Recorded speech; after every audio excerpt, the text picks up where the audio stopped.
Good morning, good afternoon, good evening. I'm your host, Respect.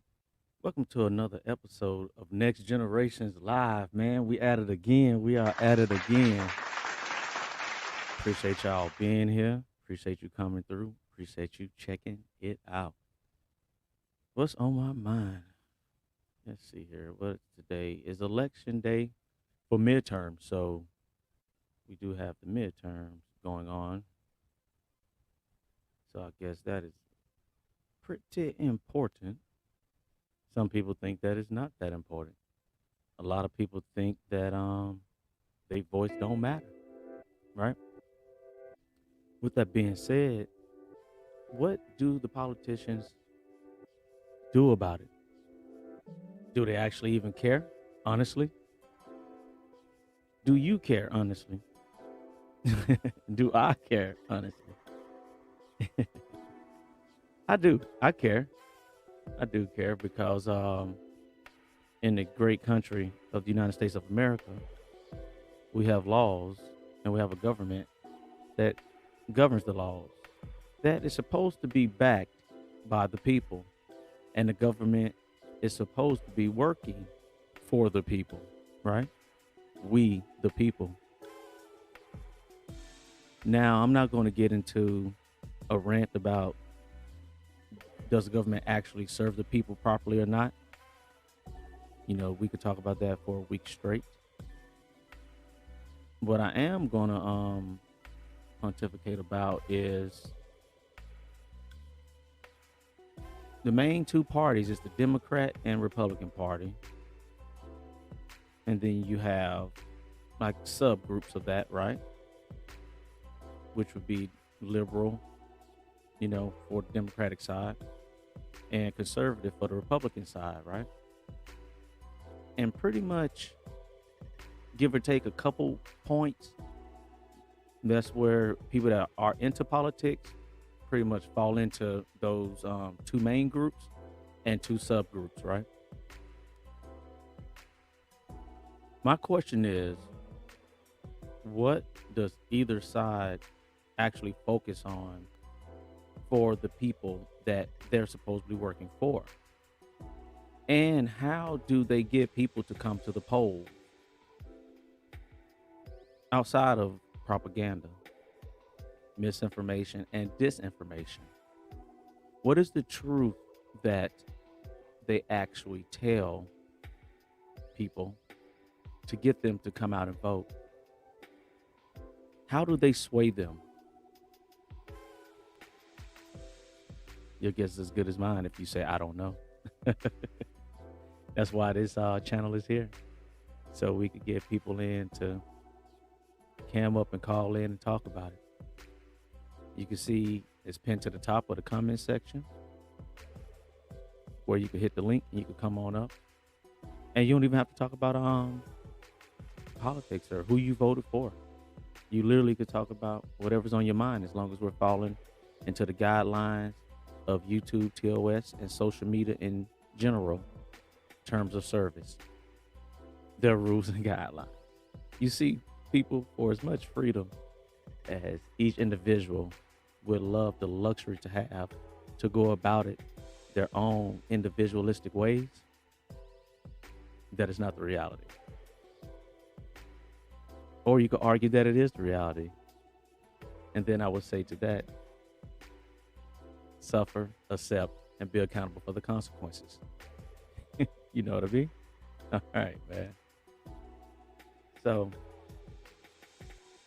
I think right now, all political parties are vying for the dominant position of being able to have the male vote, cis male vote, heterosexual male vote. And the only reason I say that is because we pretty much know whatever other specification that people want to place themselves under, we pretty much know which way they're voting. The reason why I say cis male and heterosexual male vote is because that's what's been talked about more than the Hispanic vote, the Asian vote, the African American vote in general, and then the African diaspora vote in general. Native American vote, because we've basically eradicated them. Nobody likes to talk about that. That's never at the forefront of any of the political topics from nobody's party. You know, but hey, man, what do I know? Just some thoughts, right? Freedom of thought that is turned into a speech. Hey,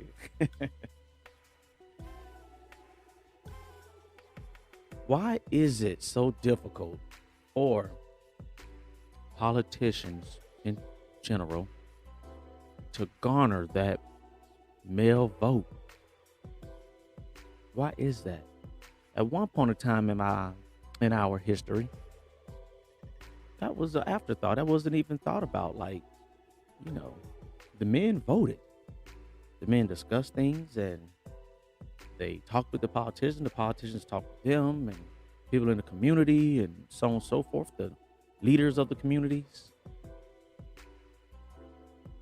And they somewhat attempted to at least act like they were, going to do something with that information.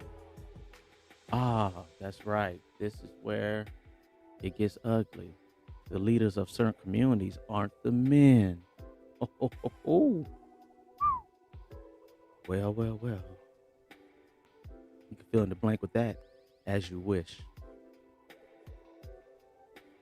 What I will say is that from my growing, whether good or failures of being a leader, I know that leaders are expected to lead. That's what people say, right? Well, it's like, well, what does that mean? What do you mean, leaders? What is that? Seriously, what does that mean? What is the leader supposed to do? Oh, the leader's supposed to lead. Okay, we hear you in the back. Understand that part. But what is some of the things that that makes that? What's some of the don'ts that a leader? We all could spout off a bunch of positive do's, right? But let's talk about probably like 3 or 4 main don'ts, and you could correlate that as you wish to your said leaders. Leaders should not be confusing. Leaders should not be divisive. Leaders should not be confrontational. Your leaders should not take their power for granted.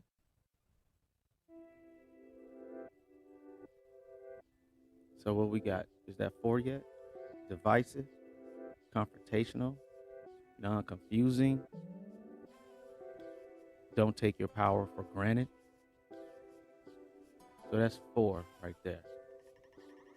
So you can take those 4 things and see if that applies to said leaders. I don't care what political party they represent, right? Or if it's the leader of your household,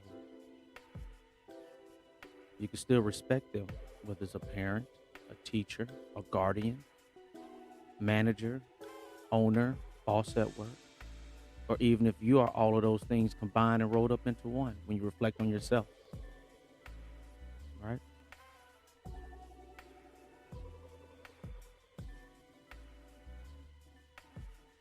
Do you think leaders should have flair? I think leaders should have flair about them, right?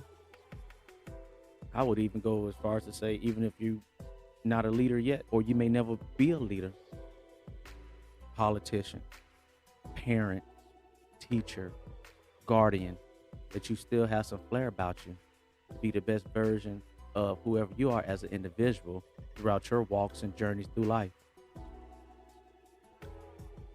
Yeah. I don't think that's too much to ask. Do you? Let me know, man. Put it in the comments down below and everything, and let me know. Reach out, on the social media platforms that's connected with us here. NextGenerationshopz@gmail.com. Facebook at Next Generation Show, Instagram at The Real Respect, Twitter at Next Generation Show Host, TikTok at Next Generations 2030. Man, we even with Paula over there. I don't know how long Paula gonna be there, but hey, man, we even on Paula. Because I'm apolitical.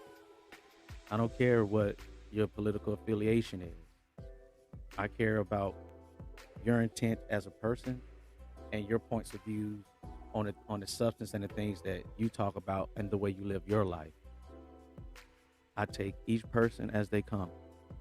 I do my best not to be biased from my own life experiences and things of that sort. Oh yeah, the Parler handle is at Next Generation. Man. Oh, and Twitter is on fire. Wow. Elon Musk. Believe it or not, it seems like it's more people that don't like him than do. But from what I've researched, there's way more people that are like him and actually agree with most of the things that he has done and that he is doing with Twitter. Right? What else is on my mind? How can politicians secure better odds, probability, chances to get the male vote?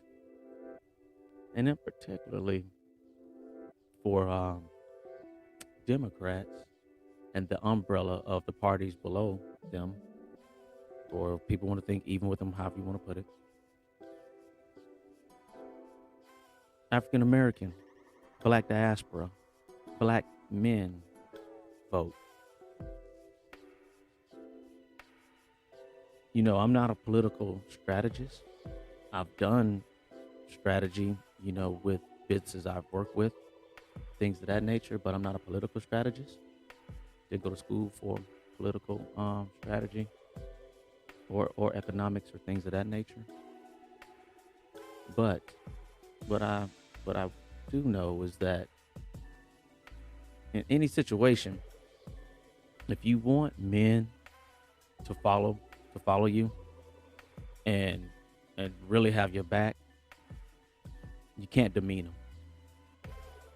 Now that's something I do know. You can't demean them. And that's pretty much for anybody, but we're just focusing on one group right now.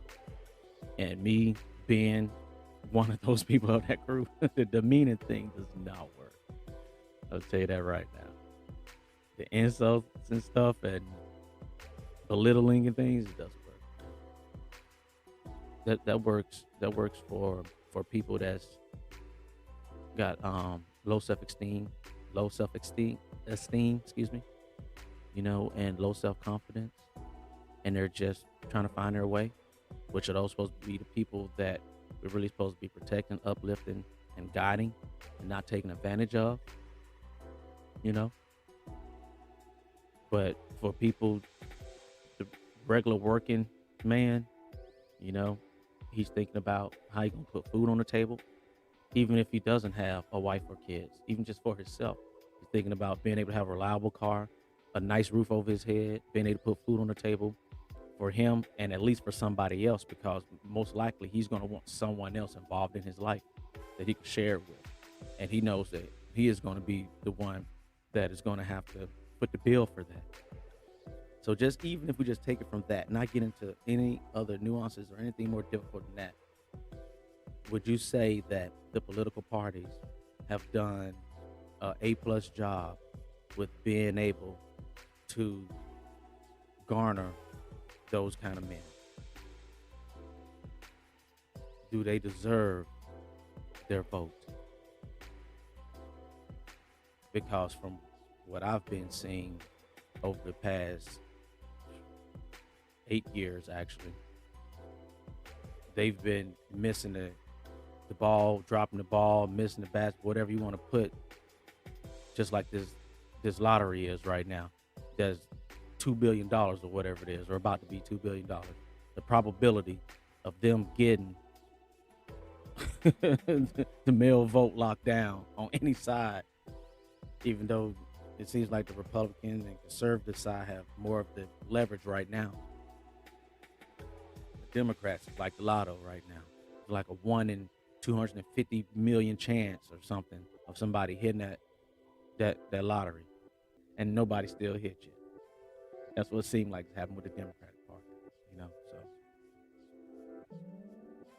whether you in politics or not, just if you in life in general, man, woman, child, whatever you want to be considered as, just always remember, nobody likes to be demeaned, belittled, and then told what they have to do. Because it's this little thing called human nature, which encompasses pride and ego, and you could possibly even be right, and they will still do the opposite. You see, so as far as being a leader, a galvanizer, a person that brings people together, it's very difficult to do. But we know that it is possible and it can be done because it has been done. All right, world. I love you. Make sure you check out everything on the page here.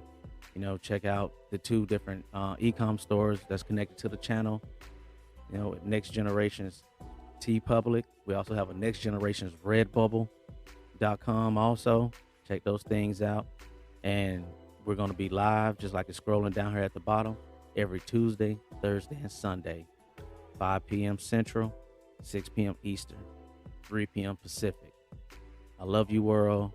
I love the youth. They are the future. They mimic, they copy everything that we do and say, whether we like it or not. Not only are they getting that from home, think about it. They're online and on the internet all the time, man. So they're picking up things. Nothing you go or do passes without being watched, studied, and imitated. All right, till next time, world. I love you. Peace.